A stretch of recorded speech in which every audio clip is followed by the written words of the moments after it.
Hello, I'm reacting to SCP-2854 or SCP-2854, the Little Shop Mart of Horrors. Nice, let's go. Go to subscribe, like, and share, and I'll put Dr. Bob's channel in the description below so you can check out his SCP videos on his channel. And don't forget to check out my reaction playlist too. And again, don't forget to subscribe, like, and share. And let's check out SCP-2854 or SCP-2854. Its leathery wings spread out, tattooed in arcane symbols of cultures long wiped out. Its clawed feet pad the linoleum, each step leaving a black scorch mark that stinks of brimstone. Steaming drool drips from the creature's burning tusks, nestled in concentric circles beneath its glowing, blood-red eyes. Its terrible gaze has already locked onto its prey, its quarry, and nothing will possibly deter it from getting what it wants. Fair trade organic bananas, 25% off. What a steal. The college student awakens in his trashed dorm after another night of debauchery. His head 4 bananas. I thought going after, for that, you go for a person, not some bananas. Let's do this. Alright. Let's continue. head is swimming. His tongue feels like sandpaper. The room is littered with empty cans, solo cups, and bottles, and his roommate is still out cold next to him, having had his face graffitied by some jokester with a black marker. Of course. But the college student isn't thinking about the night before. Not that he could remember any of it anyway. He's thinking about his rumbling stomach. He needs to get some food and a drink in him, or else he's going to feel terrible all day. He knows exactly what he needs. A bacon omelet and a tall, cool glass of OJ, the breakfast of champions. There's only one problem. When the college student checks the communal fridge, he sees that there is no orange juice and no eggs. That's when a flood of memories washes over him, less like a cool, refreshing sea breeze and more like being waterboarded. The previous night, he and his idiot friends had made that delicious, life-saving orange juice disappear into a series of screwdrivers, and in their altered state, they'd thrown all the eggs at each other. Man, he thinks, this is embarrassing. I've really got to get my act together. Yeah. But before he can get any sweeping life changes put in place, he still needs to solve the breakfast conundrum.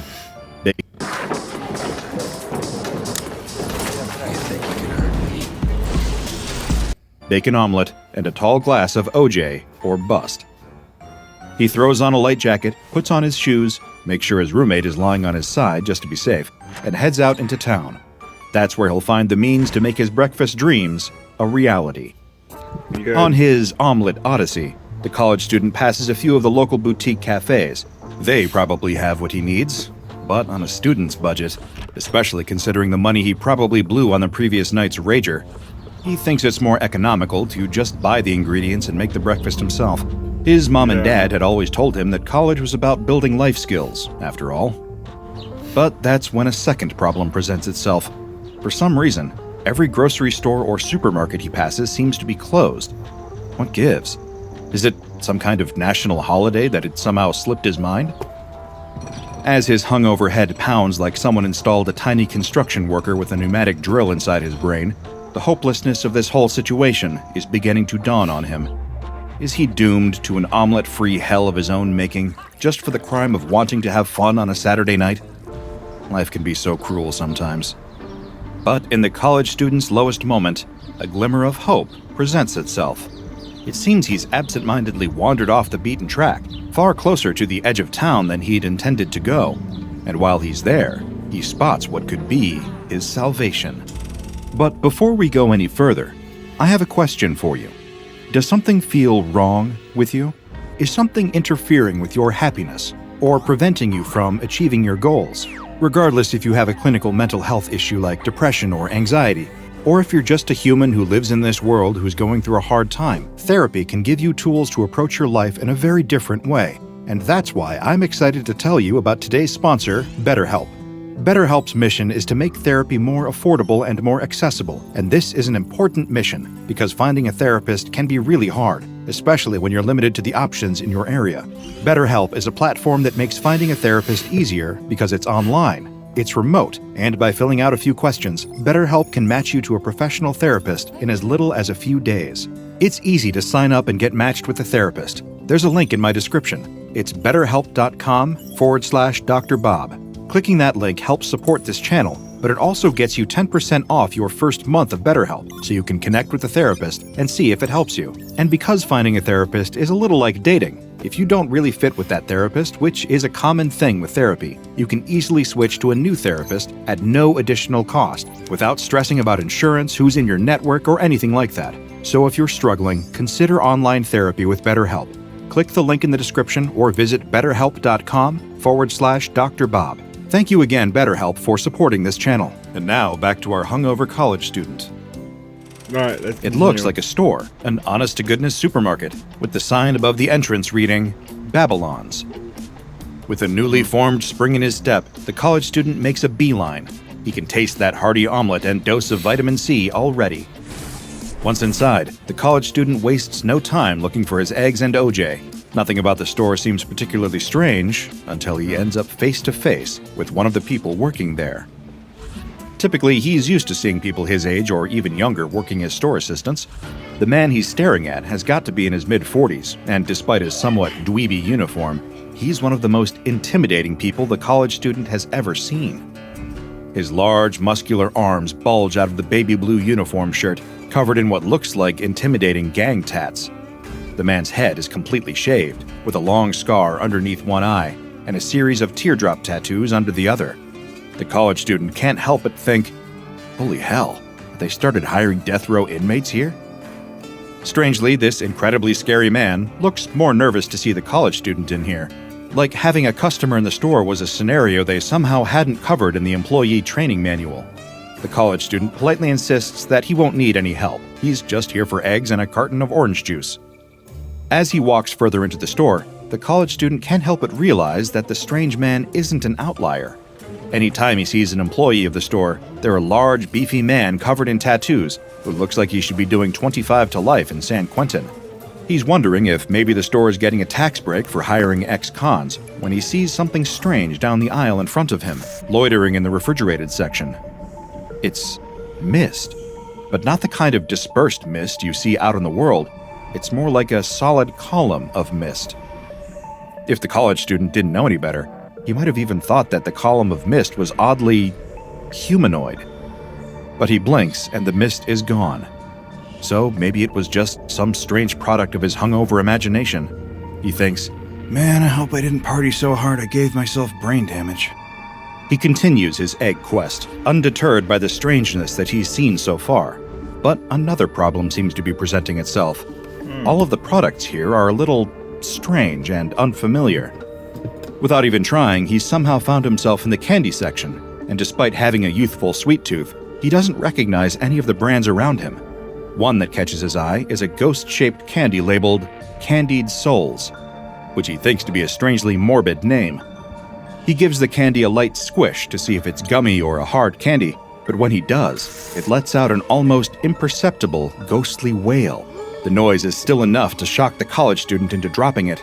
The candied soul falls to the ground, where it bounces once and then comes to rest.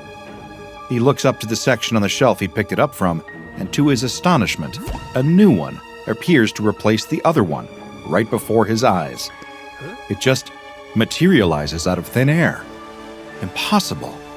Before the college student's mind can even process all the implications of the thing he's just seen, he turns to see an immense being entering the aisle next to him, shaking the ground with each footstep. It's easily 7 or 8 feet tall, with leathery, dragon-like skin and long, twisted horns emerging out of its skull. The monster lumbers, its tail whipping with excitement, its fangs borne. The monster speaks in a deep, rumbling voice like a volcano preparing to erupt. Oh, they've got a special on candied souls. It's my lucky day. Without a moment's hesitation, the college student screams and runs in the opposite direction. There's a monster in the store, a demon, something straight out of hell.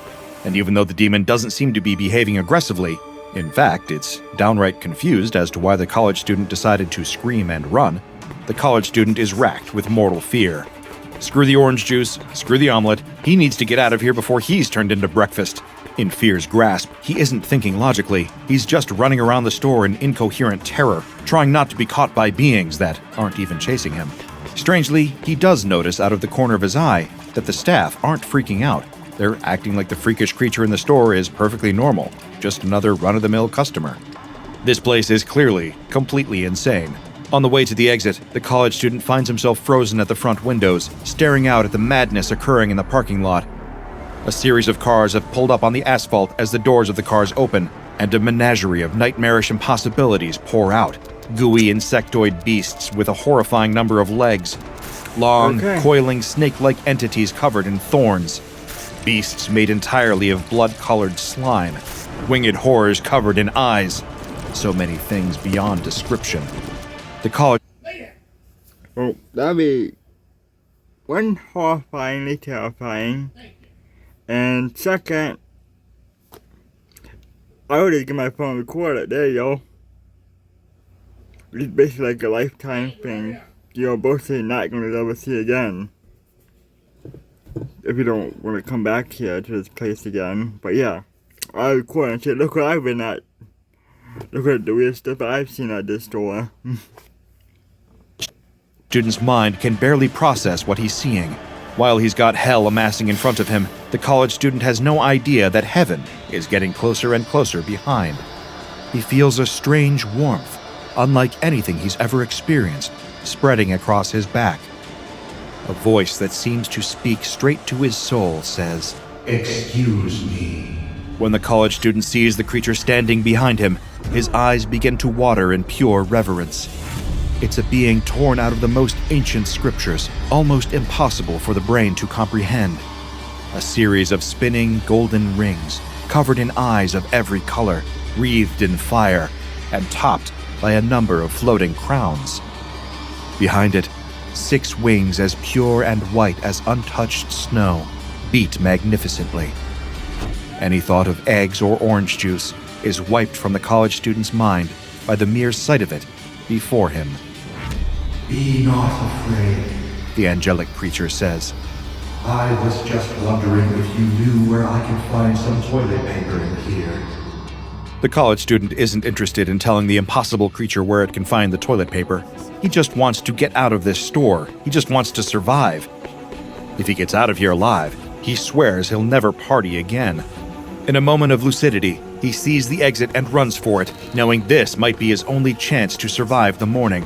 He runs, trying to purge the angelic splendor from his eyes.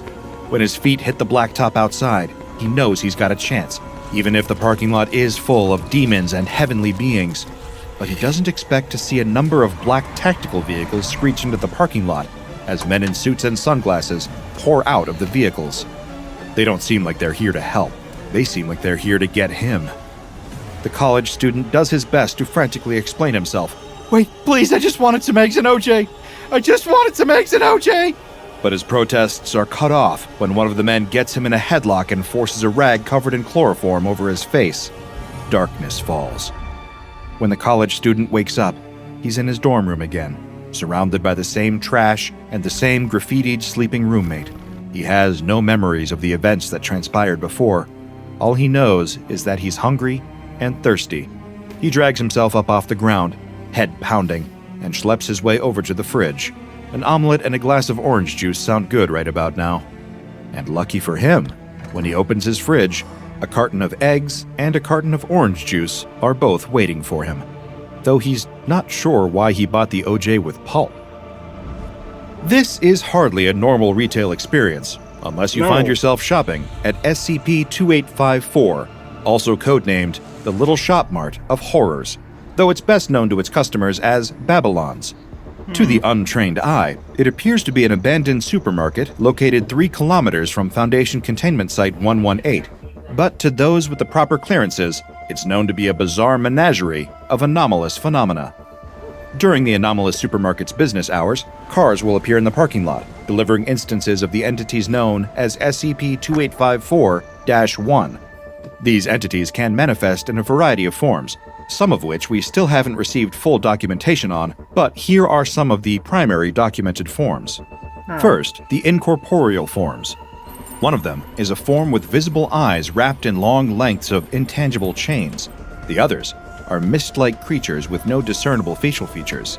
The corporeal beings are considerably more intimidating to look at. These include angelic entities, in the biblically accurate sense, with many wings and eyes, and their counterparts, large entities that appear consistent with the multiplicity of demons described in Christian mythology. In terms of general layout, Babylon's is not dissimilar to your typical small independent supermarket. There are checkout lanes, a stock room, and multiple aisles of products. I imagine you're probably wondering what kind of products they sell at Babylon's, and lucky for you, we have some declassified files on that too. One available confectionery product is a candy labeled Candied Souls, a gummy shaped like a cartoon ghost, packaged in pink wrapping paper. They also sell eggs holding tridents, producing flame from an unknown source in an airtight red container adorned with pentagrams. They're labeled deviled eggs. For those with more carnivorous taste. Yeah, you had deviled eggs and you had legit deviled eggs. Nice. Eggs holding tridents, producing flame from an unknown source in an airtight red container adorned with pentagrams. They're labeled deviled eggs. They also sell eggs holding tridents, producing flame from an unknown source in an airtight red container adorned with pentagrams. They're labeled. Man, so which one do you want? Do you want deviled eggs or do you want deviled eggs? Which eggs do you want? Deviled eggs or these deviled eggs? Deviled eggs.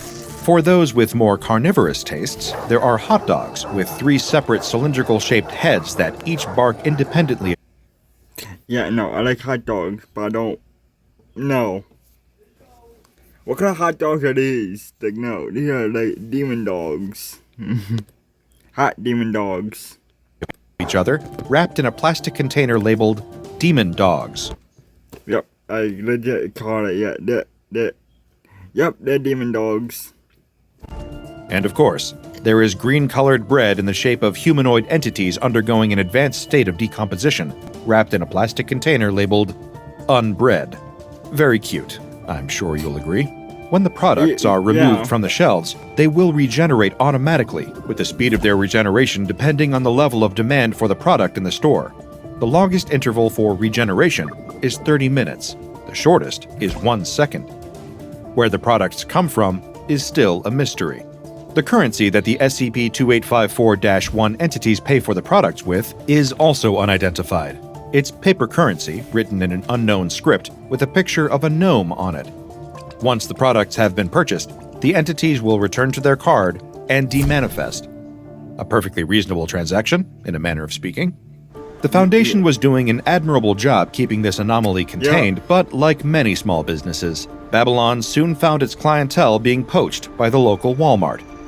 This was the cause of the currently most conspicuous containment breach, Incident 2854-A. 2 instances of SCP-2854-1, which the Foundation has since learned were named Gregory and Alma, manifest. Gregory! Yes, I do work at Walmart. So yeah. Stood outside the anomalous store, only to find that it was closed and devoid of personnel. The 2 impossible entities returned to their car and disappeared before appearing at a Walmart in Wilmington, North Carolina, for some late-night shopping. As Gregory and Alma entered the store, audio and video were recorded by the in-store CCTV cameras, and an immediate look of terror was plastered across the faces of everyone in their proximity. Gregory walked forward, trying to get a sense of the store's layout while scratching his head with long claws. He murmured out in a deep, demonic voice, This sucks. Babylon's was closed, and now we're forced to go to a different supermarket. I hope that we don't have to do this on a daily basis. Alma, who trailed not far behind him, said, Well, maybe we'll get lucky, and Babylon's will be open later. We can always go back to check. We don't have to go here if you don't want to. Gregory grumbled, We already walked in the door. We have a commitment to shop here now. Hey, there's an employee. Maybe he can help us. The employee was turned in the opposite direction, doing a listless stocktake on a ratty old clipboard as the two entities approached. Gregory politely asked where they could find the organic produce section. They were from out of town and had never visited a Walmart. Just as the employee was mindlessly droning out that the organic produce could be found on aisle 4, he turned and saw who, or what, he was actually talking to. His eyes teared up despite himself. His legs began to tremble. It was impossible. He had to be seeing things, but he wasn't. He clenched his jaw and braced for death, but instead, he got a jolt of energy. He turned and ran, screaming that there were monsters in the store. Gregory and Alma gave chase, still confused about where to find the organic produce they'd come in looking for. As they called for the employee to slow down, he just screamed louder and made a beeline for the exit, followed by a stampede of panicked customers. Gregory grimaced, confused, and muttered, Well, crap. The customer service here is terrible. Guess whose idea it was to shop here, Gregory? quipped Alma. Oh, shut up, Alma. We'll find it on our own. As Alma and Gregory split up to explore the store, hoping the organic produce revealed itself, a night guard frantically called the police, ranting and raving about actual monsters having invaded the store. This was only going to make the chaos worse, as 3 different groups were alerted by the call: the local Wilmington Police, the SCP Foundation, and the Unusual Incidents Unit.